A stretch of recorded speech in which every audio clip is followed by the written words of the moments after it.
The Chilean economy is faltering. This one-time star of Latin America is fading.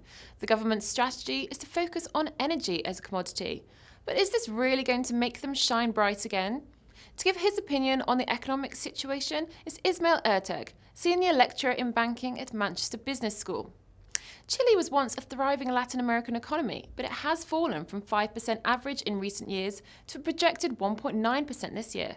What has caused this? Well, the main reason is the declining commodity prices in the world because China is now buying less commodities, and Chile's economic performance recently was really based on the copper prices and the copper exports.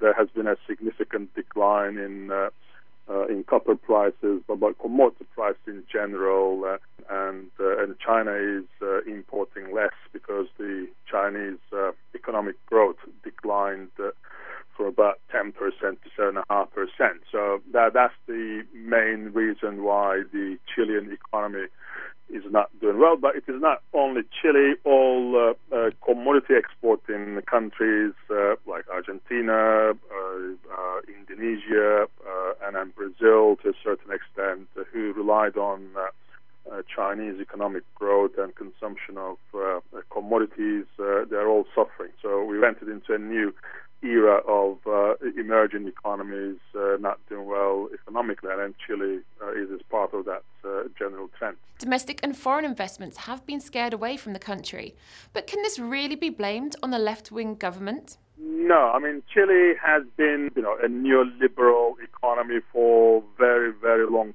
time, going back to the military dictatorship. So if neoliberalism had worked, it should have worked there, and then it should have created sustainable growth. But it just shows that neoliberalism didn't work in Chile, and it didn't work even in the UK, where the UK was one of the earlier countries with big labour market reforms. So it is not the current government. It is the policies, neoliberal policies. The private companies in Chile did not invest, and they were paying very low tax.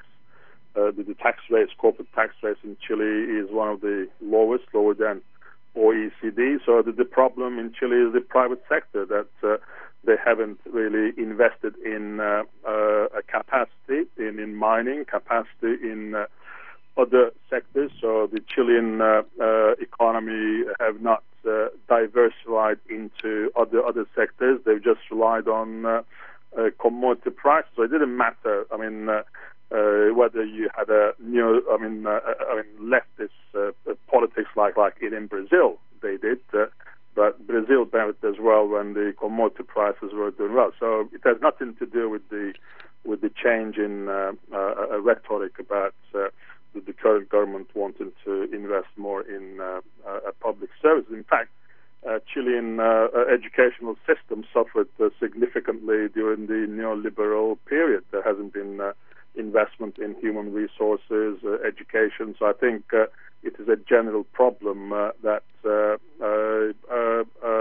countries like Chile, and it is true for other European economies as well, that the private sector basically does not invest, and investment in key infrastructure did not happen either.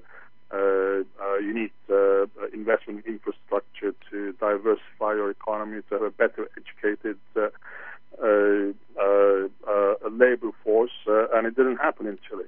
Finally, can the country get back on its feet? Will investment in energy make it strong again? Well, I mean, at the moment, energy, like other commodities, the oil prices are coming down, commodities are coming down. So I think the Chilean economy needs diversification from a commodity exporting, manufacturing a country to doing more higher value added products that the world needs. So they need to.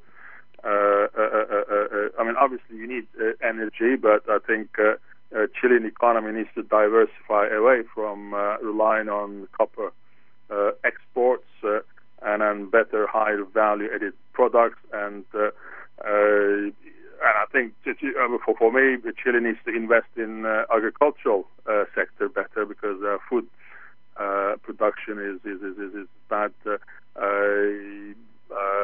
So I mean, energy all countries need, but I think the primary concern should be diversify into more higher value-added products so that they can export. Thank you for your time. That's all we have time for today, but keep watching Dukascopy TV for more news on the economy.